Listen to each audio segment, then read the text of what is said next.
Доброго времени суток, дорогие подписчики и гости канала «Читаем на английском». Сейчас мы приступим к чтению 3 главы первой части повести Джека Лондона «Белый клык». По традиции чтения начнем на английском языке. Chapter 3 The Hunger Cry. The day began auspiciously. They had lost no dogs during the night, and they swung out upon the trail and into the silence, the darkness, and the cold with spirits that were fairly light. Bill seemed to have forgotten his forebodings of the previous night, and even waxed facetious with the dogs when, at midday, they overturned the sled on a bad piece of trail. It was an awkward mix-up. The sled was upside down and jammed between a tree trunk and a huge rock, and they were forced to unharness the dogs in order to straighten out the tangle. The two men were bent over the sled and trying to right it, when Henry observed One Ear sidling away. "Here, you, One Ear!" he cried, straightening up and turning around on the dog. But One Ear broke into a run across the snow, his traces trailing behind him. And there, out in the snow of their back track, was the she-wolf waiting for him. As he neared her, he became suddenly cautious. He slowed down to an alert and mincing walk and then stopped. He regarded her carefully and dubiously yet desirefully. She seemed to smile at him, showing her teeth in an ingratiating rather than a menacing way. She moved toward him a few steps, playfully, and then halted. One Ear drew near to her, still alert and cautious, his tail and ears in the air, his head held high. He tried to sniff noses with her, but she retreated playfully and coyly. Every advance on his part was accompanied by a corresponding retreat on her part. Step by step she was luring him away from the security of his human companionship. Once, as though a warning had in vague ways flitted through his intelligence, he turned his head and looked back at the overturned sled, at his teammates, and at the two men who were calling to him. But whatever idea was forming in his mind, was dissipated by the she-wolf, who advanced upon him, sniffed noses with him for a fleeting instant, and then resumed her retreat before his renewed advances. In the meantime, Bill had bethought himself of the rifle. But it was jammed beneath the overturned sled, and by the time Henry had helped him to right the load, One Ear and the she-wolf were too close together and the distance too great to risk a shot. Too late, One Ear learned his mistake. Before they saw the cause, the two men saw him turn and start to run back toward them. Then, approaching at right angles to the trail and cutting off his retreat, they saw a dozen wolves, lean and grey, bounding across the snow. On the instant, the she-wolf's coyness and playfulness disappeared. With a snarl she sprang upon One Ear. He thrust her off with his shoulder, and, his retreat cut off and still intent on regaining the sled, he altered his course in an attempt to circle around to it. More wolves were appearing every moment and joining in the chase. The she-wolf was one leap behind One Ear and holding her own. "Where are you going?" Henry suddenly demanded, laying his hand on his partner's arm. Bill shook it off. "I want to stand it," he said. "They ain't going to get any more of our dogs if I can help it." Gun in hand, he plunged into the underbrush that lined the side of the trail. His intention was apparent enough. Taking the sled as the center of the circle that One Ear was making, Bill planned to tap that circle at a point in advance of the pursuit. With his rifle in the broad daylight, it might be possible for him to awe the wolves and save the dog. "Say, Bill," Henry called after him. "Be careful. Don't take no chances." Henry sat down on the sled and watched. There was nothing else for him to do. Bill had already gone from sight, but now and again, appearing and disappearing amongst the underbrush and the scattered clumps of spruce, could be seen One Ear. Henry judged his case to be hopeless. The dog was thoroughly alive to its danger, but it was running on the outer circle while the wolf pack was running on the inner and shorter circle. It was vain to think of One Ear so outdistancing his pursuers as to be able to cut across their circle in advance of them and to regain the sled. The different lines were rapidly approaching a point. Somewhere out there in the snow, screened from his sight by trees and thickets, Henry knew that the wolf pack, One Ear, and Bill were coming together. All too quickly, far more quickly than he had expected, it happened. He heard a shot, then two shots in rapid succession, and he knew that Bill's ammunition was gone. Then he heard a great outcry of snarls and yelps. He recognized one ear's yell of pain and terror, and he heard a wolf cry that bespoke a stricken animal. And that was all. The snarls ceased. The yelping died away. Silence settled down again over the lonely land. He sat for a long while upon the sled. There was no need for him to go and see what had happened. He knew it as though it had taken place before his eyes. Once, he roused with a start and hastily got the axe out from underneath the lashings. But for some time longer he sat and brooded, the two remaining dogs crouching and trembling at his feet. At last he arose in a weary manner, as though all the resilience had gone out of his body, and proceeded to fasten the dogs to the sled. He passed a rope over his shoulder, a mantrace, and pulled with the dogs. He did not go far. At the first hint of darkness he hastened to make a camp, and he saw to it that he had a generous supply of firewood. He fed the dogs, cooked and ate his supper, and made his bed close to the fire. But he was not destined to enjoy that bed. Before his eyes closed, the wolves had drawn too near for safety. It no longer required an effort of the vision to see them. They were all about him and the fire in a narrow circle, and he could see them plainly in the firelight, lying down, sitting up, crawling forward on their bellies, or slinking back and forth. They even slept. Here and there he could see one curled up in the snow like a dog, taking the sleep that was now denied himself. He kept the fire brightly blazing, for he knew that it alone intervened between the flesh of his body and their hungry fangs. His two dogs stayed close by him, one on either side, leaning against him for protection, crying and whimpering, and at times snarling desperately when a wolf approached a little closer than usual. At such moments, when his dogs snarled, the whole circle would be agitated, the wolves coming to their feet and pressing tentatively forward, a chorus of snarls and eager yelps rising about him. Then the circle would lie down again, and here and there a wolf would resume its broken nap. But this circle had a continuous tendency to draw in upon him. Bit by bit, an inch at a time, with here a wolf bellying forward, and there a wolf bellying forward, the circle would narrow until the brutes were almost within springing distance. Then he would seize brands from the fire and hurl them into the pack. A hasty drawing back always resulted, accompanied by angry yelps and frightened snarls when a well-aimed brand struck and scorched a too daring animal. Morning found the man haggard and worn, wide-eyed from want of sleep. He cooked breakfast in the darkness, and at 9 o'clock, when, with the coming of daylight, the wolf pack drew back, he set about the task he had planned through the long hours of the night. Chopping down young saplings, he made them crossbars of a scaffold by lashing them high up to the trunks of standing trees.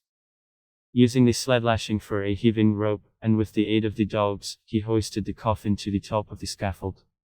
"They got Bill, and they may get me, but they'll sure never get you, young man," he said, addressing the dead body in its tree sepulchre. Then he took the trail, the lightened sled bounding along behind the willing dogs, for they, too, knew that safety lay open in the gaining of Fort McGurry. The wolves were now more open in their pursuit, trotting sedately behind and ranging along on either side, their red tongues lolling out, their lean sides showing the undulating ribs with every movement. They were very lean, mere skin bags stretched over bony frames, with strings for muscles, so lean that Henry found it in his mind to marvel that they still kept their feet and did not collapse forthright in the snow. He did not dare travel until dark. At midday, not only did the sun warm the southern horizon, but it even thrust its upper rim, pale and golden, above the skyline. He received it as a sign. The days were growing longer. The sun was returning. But scarcely had the cheer of its light departed, than he went into camp. There were still several hours of grey daylight and somber twilight, and he utilized them in chopping an enormous supply of firewood. With night came horror. Not only were the starving wolves growing bolder, but lack of sleep was telling upon Henry. He dozed despite himself, crouching by the fire, the blankets about his shoulders, the axe between his knees, and on either side a dog pressing close against him. He awoke once and saw in front of him, not a dozen feet away, a big grey wolf, one of the largest of the pack. And even as he looked, the brute deliberately stretched himself after the manner of a lazy dog, yawning full in his face and looking upon him with a possessive eye, as if, in truth, he were merely a delayed meal that was soon to be eaten. This certitude was shown by the whole pack. Fully a score he could count, staring hungrily at him or calmly sleeping in the snow. They reminded him of children gathered about a spread table and awaiting permission to begin to eat. And he was the food they were to eat. He wondered how and when the meal would begin. As he piled wood on the fire, he discovered an appreciation of his own body which he had never felt before. He watched his moving muscles and was interested in the cunning mechanism of his fingers. By the light of the fire, he crooked his fingers slowly and repeatedly, now one at a time, now all together, spreading them wider, making quick gripping movements. He studied the nail formation, and prodded the fingertips, now sharply and again softly, gauging the wild nerve sensations produced. It fascinated him, and he grew suddenly fond of this subtle flesh of his that worked so beautifully and smoothly and delicately. Then he would cast a glance of fear at the wolf circle drawn expectantly about him, and like a blow the realization would strike him that this wonderful body of his, this living flesh, was no more than so much meat, a quest of ravenous animals, to be torn and slashed by their hungry fangs, to be sustenance to them as the moose and the rabbit had often been sustenance to him. He came out of a doze that was half nightmare, to see the red-hued she-wolf before him. She was not more than half a dozen feet away, sitting in the snow and wistfully regarding him. The two dogs were whimpering and snarling at his feet, but she took no notice of them. She was looking at the man, and for some time he returned her look. There was nothing threatening about her. She looked at him merely with a great wistfulness, but he knew it to be the wistfulness of an equally great hunger. He was the food, and the sight of him excited in her the gustatory sensations. Her mouth opened, the saliva drooled forth, and she licked her chops with the pleasure of anticipation. A spasm of fear went through him. He reached hastily for a brand to throw at her. But even as he reached, and before his fingers had closed on the missile, she sprang back into safety, and he knew that she was used to having things thrown at her. She had snarled as she sprang away, baring her white fangs to their roots, all her wistfulness vanishing, being replaced by a carnivorous malignity that made him shudder. He glanced at the hand that held the brand, noticing the cunning delicacy of the fingers that gripped it, how they adjusted themselves to all the inequalities of the surface, curling over and under and about the rough wood, and one little finger, too close to the burning portion of the brand, sensitively and automatically writhing back from the hurtful heat to a cooler gripping place, and in the same instant he seemed to see a vision of those same sensitive and delicate fingers being crushed and torn by the white teeth of a she-wolf. Never had he been so fond of this body of his as now, when his tenure of it was so precarious. All night with burning brands he fought off the hungry pack. When he dozed despite himself, the whimpering and snarling of the dogs aroused him. Morning came, but for the first time the light of day failed to scatter the wolves. The man waited in vain for them to go. They remained in a circle about him and his fire, displaying an arrogance of possession that shook his courage, born of the morning light. He made one desperate attempt to pull out on the trail. But the moment he left the protection of the fire, the boldest wolf leaped for him, but leaped short. He saved himself by springing back, the jaws snapping together a scant 6 inches from his thigh. The rest of the pack was now up and surging upon him, and a throwing of firebrands right and left was necessary to drive them back to a respectful distance. Even in the daylight he did not dare leave the fire to chop fresh wood. 20 feet away towered a huge dead spruce. He spent half the day extending his campfire to the tree, at any moment a half-dozen burning faggots ready at hand to fling at his enemies. Once at the tree, he studied the surrounding forest in order to fell the tree in the direction of the most firewood. The night was a repetition of the night before, save that the need for sleep was becoming overpowering. The snarling of his dogs was losing its efficacy. Besides, they were snarling all the time, and his benumbed and drowsy senses no longer took note of changing pitch and intensity.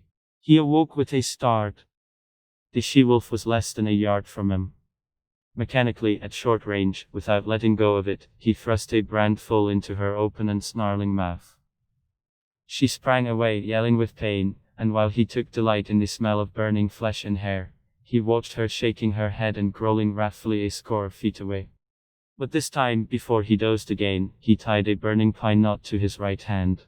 His eyes were closed but few minutes when the burn of the flame on his flesh awakened him. For several hours he adhered to this program. Every time he was thus awakened he drove back the wolves with flying brands, replenished the fire, and rearranged the pine knot on his hand. All worked well, but there came a time when he fastened the pine knot insecurely. As his eyes closed it fell away from his hand. He dreamed. It seemed to him that he was in Fort McGurry. It was warm and comfortable, and he was playing cribbage with the factor. Also, it seemed to him that the fort was besieged by wolves. They were howling at the very gates, and sometimes he and the factor paused from the game to listen and laugh at the futile efforts of the wolves to get in. And then, so strange was the dream, there was a crash. The door was burst open. He could see the wolves flooding into the big living room of the fort. They were leaping straight for him and the factor. With the bursting open of the door, the noise of their howling had increased tremendously. This howling now bothered him. His dream was merging into something else, he knew not what, but through it all, following him, persisted the howling. And then he awoke to find the howling real. There was a great snarling and yelping. The wolves were rushing him. They were all about him and upon him. The teeth of one had closed upon his arm.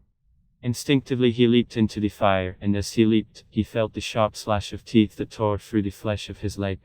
Then began a firefight. His stout mittens temporarily protected his hands, and he scooped live coals into the air in all directions, until the campfire took on the semblance of a volcano. But it could not last long. His face was blistering in the heat, his eyebrows and lashes were singed off, and the heat was becoming unbearable to his feet. With a flaming brand in each hand, he sprang to the edge of the fire. The wolves had been driven back. On every side, wherever the live coals had fallen, the snow was sizzling, and every little while a retiring wolf, with wild leap and snort and snarl, announced that one such live coal had been stepped upon. Flinging his brands at the nearest of his enemies, the man thrust his smoldering mittens into the snow and stamped about to cool his feet. His 2 dogs were missing, and he well knew that they had served as a course in the protracted meal which had begun days before with Fatty, the last course of which would likely be himself in the days to follow. "You ain't got me yet?" he cried, savagely shaking his fist at the hungry beasts, and at the sound of his voice the whole circle was agitated. There was a general snarl, and the she-wolf slid up close to him across the snow and watched him with hungry wistfulness. He set to work to carry out a new idea that had come to him. He extended the fire into a large circle. Inside this circle he crouched, his sleeping outfit under him as a protection against the melting snow. When he had thus disappeared within his shelter of flame, the whole pack came curiously to the rim of the fire to see what had become of him. Hitherto they had been denied access to the fire, and they now settled down in a close-drawn circle, like so many dogs, blinking and yawning and stretching their lean bodies in the unaccustomed warmth. Then the she-wolf sat down, pointed her nose at a star, and began to howl. One by one the wolves joined her, till the whole pack, on haunches, with noses pointed skyward, was howling its hunger cry. Dawn came and daylight. The fire was burning low. The fuel had run out, and there was need to get more. The man attempted to step out of his circle of flame, but the wolves surged to meet him. Burning brands made them spring aside, but they no longer sprang back. In vain he strove to drive them back. As he gave up and stumbled inside his circle, a wolf leaped for him, missed, and landed with all 4 feet in the coals. It cried out with terror, at the same time snarling, and scrambled back to cool its paws in the snow. The man sat down on his blankets in a crouching position. His body leaned forward from the hips. His shoulders, relaxed and drooping, and his head on his knees advertised that he had given up the struggle. Now and again he raised his head to note the dying down of the fire. The circle of flame and coals was breaking into segments with openings in between. These openings grew in size, the segments diminished. "I guess you can come and get me any time," he mumbled. "Anyway, I am going to sleep." Once he awakened, and in an opening in the circle, directly in front of him, he saw the she-wolf gazing at him. Again he awakened, a little later, though it seemed hours to him. A mysterious change had taken place, so mysterious a change that he was shocked wider awake. Something had happened. He could not understand at first. Then he discovered it. The wolves were gone. Remained only the trampled snow to show how closely they had pressed him. Sleep was welling up and gripping him again, his head was sinking down upon his knees, when he roused with a sudden start. There were cries of men, and churn of sleds, the creaking of harnesses, and the eager whimpering of straining dogs. 4 sleds pulled in from the river bed to the camp among the trees. Half a dozen men were about the man who crouched in the center of the dying fire. They were shaking and prodding him into consciousness. He looked at them like a drunken man and maundered in strange, sleepy speech. Red she-wolf. Come in with the dogs at feeding time. First she ate the dog food. Then she ate the dogs. And after that she ate Bill. Where's Lord Alfred? One of the men bellowed in his ear, shaking him roughly. He shook his head slowly. No, she didn't eat him. He is roosting in a tree at the last camp. Dead? The man shouted. And in a box, Henry answered. He jerked his shoulder petulantly away from the grip of his questioner.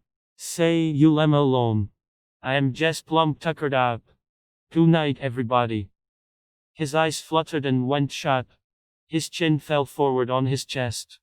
And even as they eased him down upon the blankets, his snores were rising on the frosty air. But there was another sound. Far and faint it was, in the remote distance, the cry of the hungry wolf pack as it took the trail of other meat than the man it had just missed. Мы закончили чтение 3 главы 1 части повести Джека Лондона «Белый клык». Перед тем, как послушать перевод, я предлагаю вам остановить видео и перевести текст самостоятельно. Также вы можете послушать чтение сначала и постараться перевести текст синхронно. Это поможет вам развить и улучшить ваши навыки в синхронном переводе и улучшит ваше восприятие английской речи на слух. Глава 3. Песнь голода. Поначалу день сулил удачу. За ночь не пропало ни одной собаки, и Генри с Биллом бодро двинулись в путь среди окружающего их безмолвия, мрака и холода. Билл как будто не вспоминал о мрачных предчувствиях, тревоживших его прошлой ночью, и даже изволил подшутить над собаками, когда на одном из поворотов они опрокинули сани. Все смешалось в кучу. Перевернувшись, сани застряли между деревом и громадным валуном, и чтобы разобраться во всей этой путанице, пришлось распрягать собак. Путники нагнулись над санями, стараясь поднять их, как вдруг Генри увидел, что одноухий убегает в сторону. «Назад, одноухий!» — крикнул он, вставая с колен и глядя собаке вслед. Но одноухий припустил еще быстрее, волоча по снегу по стромке. А там, на только что пройденном ими пути, его поджидала волчица. Подбегая к ней, одноухий навострил уши, перешел на легкий мелкий шаг, потом остановился. Он глядел на нее внимательно, недоверчиво, но с жадностью. А она скалила зубы, как будто улыбаясь ему вкрадчивой улыбкой, потом сделала несколько игривых прыжков и остановилась. Одноухий пошел к ней все еще с опаской, задрав хвост, навострив уши и высоко подняв голову. Он хотел было обнюхать ее, но волчица подалась назад, лукаво заигрывая с ним. Каждый раз, как он делал шаг вперед, она отступала назад. И так шаг за шагом. Волчица увлекала одноухого за собой, все дальше от его надежных защитников, людей. Вдруг как будто неясное опасение остановило одноухого. Он повернул голову и посмотрел на опрокинутые сани, на своих товарищей по упряжке и на подзывающих его хозяев. Но если что-нибудь подобное мелькнуло в голове у пса, волчица вмиг рассеяла всю его нерешительность. Она подошла к нему, на мгновение коснулась его носом, а потом снова начала, играя, отходить все дальше и дальше. Тем временем Билл вспомнил о ружье. Но оно лежало под перевернутыми санями, и пока Генри помог ему разобрать поклажу. Одноухий и волчица так близко подошли друг к другу, что стрелять на таком расстоянии было рискованно. Слишком поздно понял одноухий свою ошибку. Еще не догадываясь, в чем дело, Билл и Генри увидели, как он повернулся и бросился бежать назад к ним. А потом они увидели штук 12 тощих серых волков, которые мчались под прямым углом к дороге наперерез одноухому. В одно мгновение волчица оставила всю свою игривость и лукавство, с рычанием кинулась она на одноухого. Тот отбросил ее плечом, убедился, что обратный путь отрезан, и все еще надеясь добежать до саней, бросился к ним по кругу. С каждой минутой волков становилось все больше и больше. Волчица неслась за собакой, держась на расстоянии одного прыжка от нее. «Куда ты?» Вдруг крикнул Генри, схватив товарища за плечо. Билл стряхнул его руку. «Довольно? — сказал он. Больше они ни одной собаки не получат». С ружьем наперевес он бросился в кустарник, окаймлявший речное русло. Его намерения были совершенно ясны. Приняв сани за центр круга, по которому бежала собака, Билл рассчитывал перерезать этот круг в той точке, куда погоня еще не достигла. Среди бела дня, имея в руках ружье, отогнать волков и спасти собаку было вполне возможно. «Осторожнее, Билл!» — крикнул ему вдогонку Генри. «Не рискуй зря!» Генри сел на сани и стал ждать, что будет дальше. Ничего другого ему не оставалось. Билл уже скрылся из виду, но в кустах и среди растущих кучками елей то появлялся, то снова исчезал одноухий. Генри понял, что положение собаки безнадежно. Она прекрасно сознавала опасность, но ей приходилось бежать по внешнему кругу, тогда как стая волков мчалась по внутреннему, более узкому. Нечего было и думать, что одноухий сможет настолько опередить своих преследователей, чтобы пересечь их путь и добраться до саней. Обе линии каждую минуту могли сомкнуться. Генри знал, что где-то там, в снегах, заслоненные от него деревьями и кустарником, в одной точке должны сойтись стая волков, одноухий и Билл. Все произошло быстро, гораздо быстрее, чем он ожидал. Раздался выстрел, потом еще два, один за другим, и Генри понял, что заряды у Билла вышли. Вслед за тем послышались визги и громкое рычание. Генри различил голос одноухого, взвывшего от боли и ужаса, и вой раненого, очевидно, волка. И все? Рычание смолкло. Визг прекратился. Над безлюдным краем снова нависла тишина. Генри долго сидел на санях. Ему незачем было идти туда. Все было ясно, как будто встреча Билла со стаей произошла у него на глазах. Только один раз он вскочил с места и быстро вытащил из саней топор, но потом снова опустился на сани и хмуро уставился прямо перед собой, а две уцелевшие собаки жались к его ногам и дрожали от страха. Наконец он поднялся, так устало, как будто мускулы его потеряли всякую упругость, и стал запрягать. Одну постромку он надел себе на плечи и вместе с собаками потащил сани. Но шел он недолго, и как только стало темнеть, сделал остановку и заготовил как можно больше хвороста. Потом накормил собак, поужинал и постелил себе около самого костра. Но ему не суждено было насладиться сном. Не успел он закрыть глаза, как волки подошли чуть ли не вплотную к огню. Чтобы разглядеть их, уже не нужно было напрягать зрение. Тесным кольцом окружили они костер, и Генри совершенно ясно видел, как одни из них лежали, другие сидели, третьи подползали на брюхе поближе к огню или бродили вокруг него. Некоторые даже спали.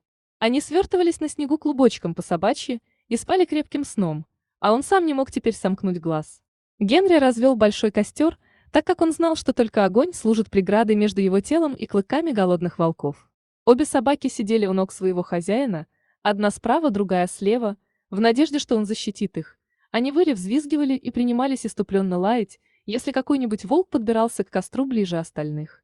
Заслышав лай, весь круг приходил в движение. Волки вскакивали со своих мест и порывались вперед, нетерпеливо воя и рыча, потом снова укладывались на снегу и один за другим погружались в сон. Круг сжимался все теснее и теснее.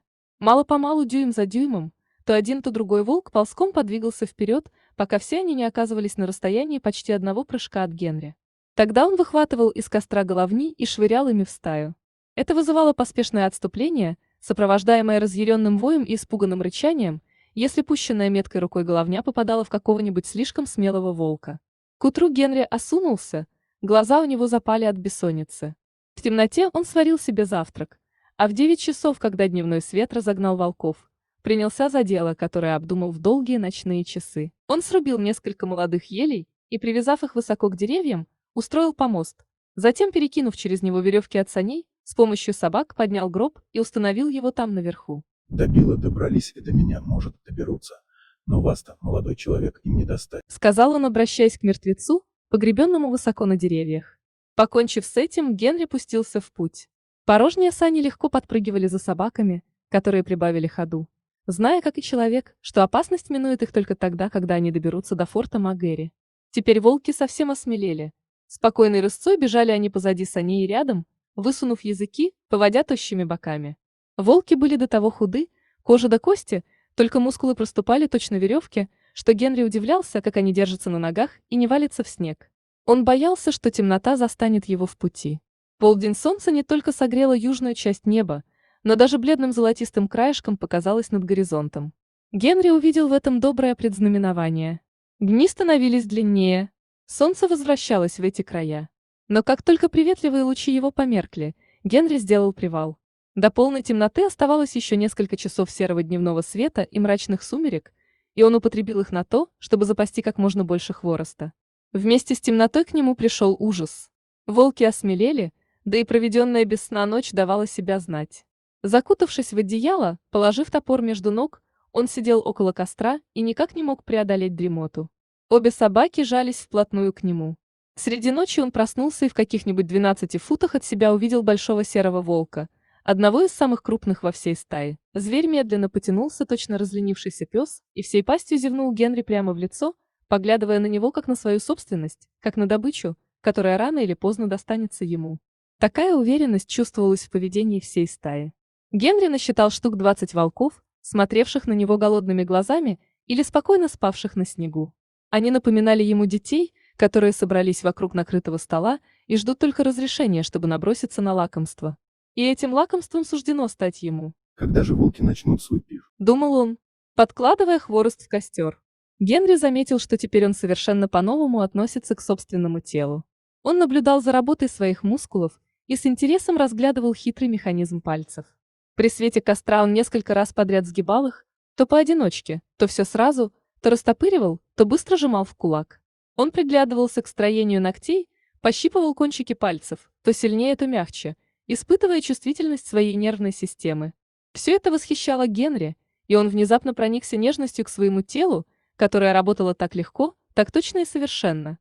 Потом он бросал боязливый взгляд на волков, смыкавшихся вокруг костра все теснее, и его словно громом поражала вдруг мысль, что это чудесное тело, эта живая плоть есть не что иное, как мясо, предмет вожделения прожорливых зверей, которые разорвут, раздерут его своими клыками, утолят им свой голод так же, как он сам не раз утолял голод мясом лося и зайца.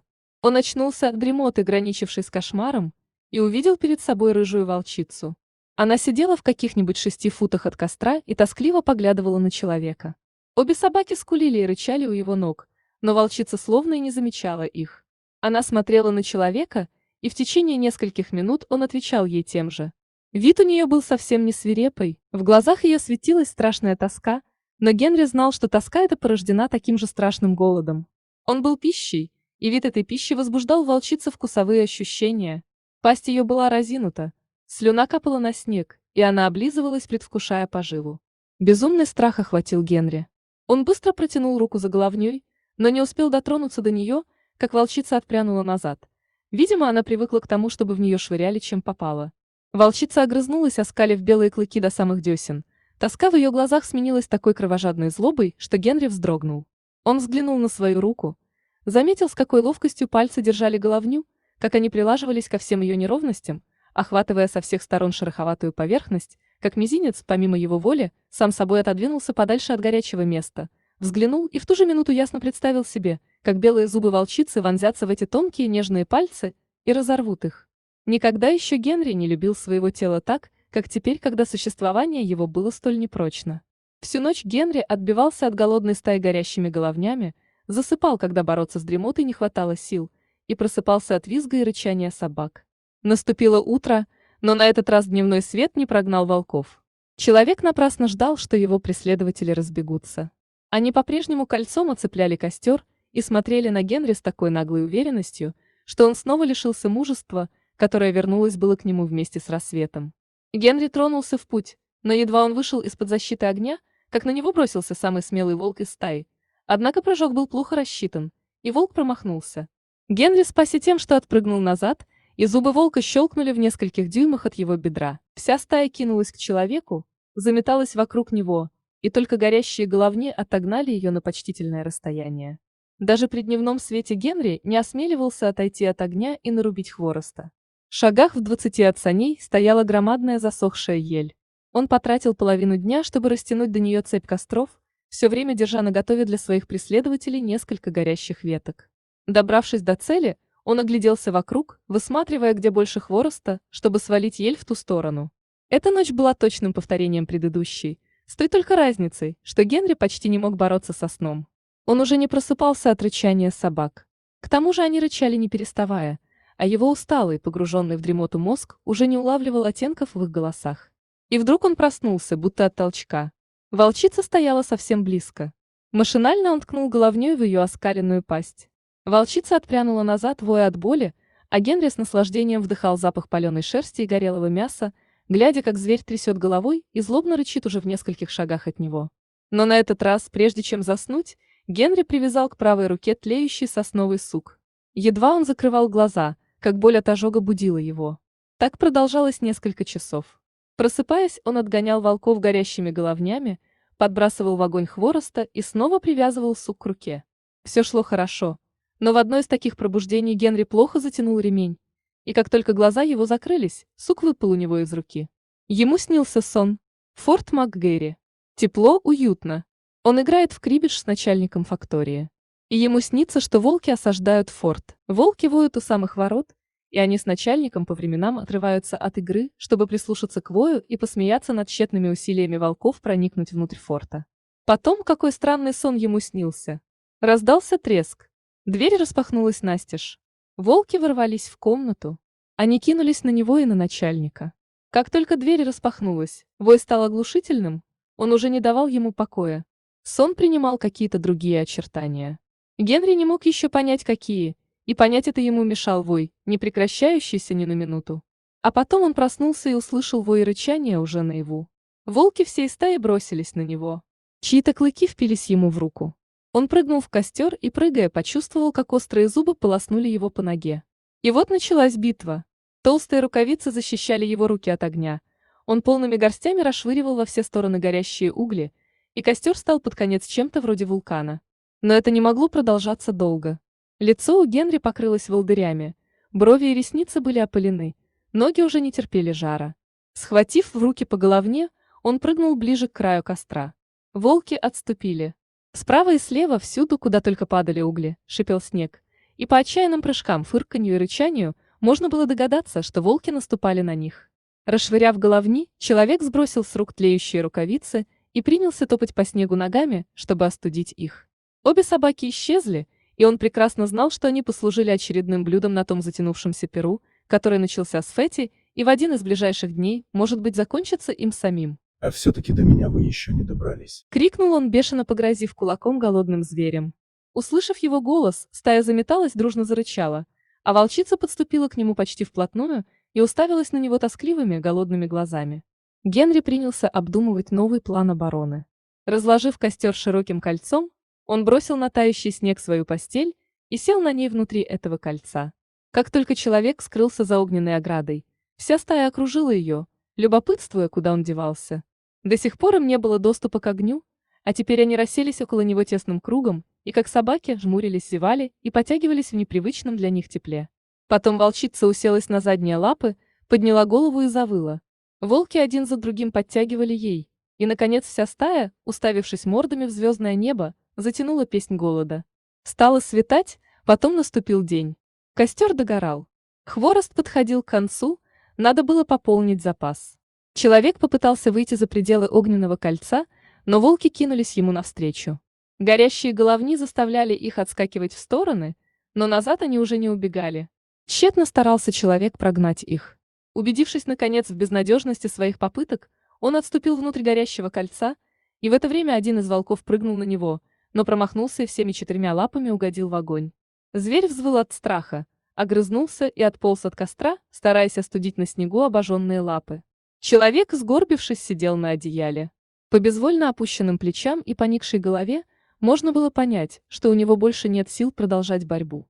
Время от времени он поднимал голову и смотрел на догорающий костер. Кольцо огня и тлеющих углей кое-где уже разомкнулось, распалось на отдельные костры. Свободный проход между ними все увеличивался, а сами костры уменьшались. Ну теперь вы до меня доберетесь. Пробормотал Генри. Но мне все равно, я хочу спать. Проснувшись, он увидел между двумя кострами прямо перед собой волчицу, смотревшую на него пристальным взглядом. Спустя несколько минут, которые показались ему часами, он снова поднял голову. Произошла какая-то непонятная перемена, настолько непонятная для него, что он сразу очнулся. Что-то случилось.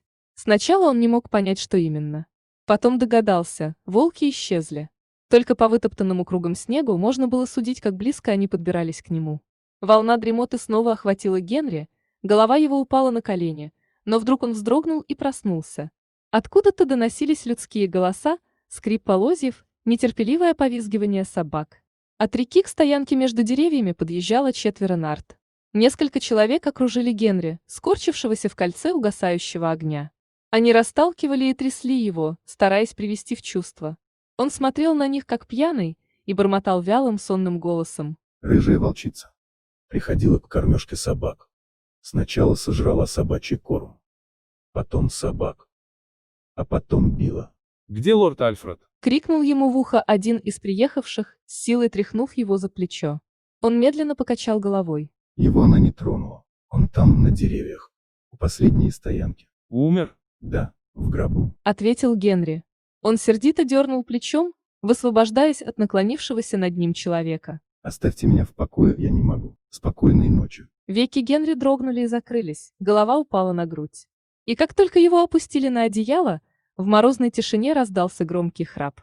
Но к этому храпу примешивались и другие звуки издали, еле уловимый на таком расстоянии, доносился вой голодной стаи, погнавшейся за другой добычей, взамен только что оставленного ею человека. Мы закончили чтение и перевод 3 главы 1 части произведения Джека Лондона «Белый клык». Для тех, кто хочет приобрести со скидкой полную версию книги в оригинале, в описании к видео я оставил ссылку. Подписывайтесь на канал, ставьте лайки и жмите в колокольчик, чтобы получать уведомления о новых выпусках. Также пишите в комментариях, какое произведение вы хотели бы разобрать. Желаю вам всего доброго. До скорой встречи на канале «Читаем на английском».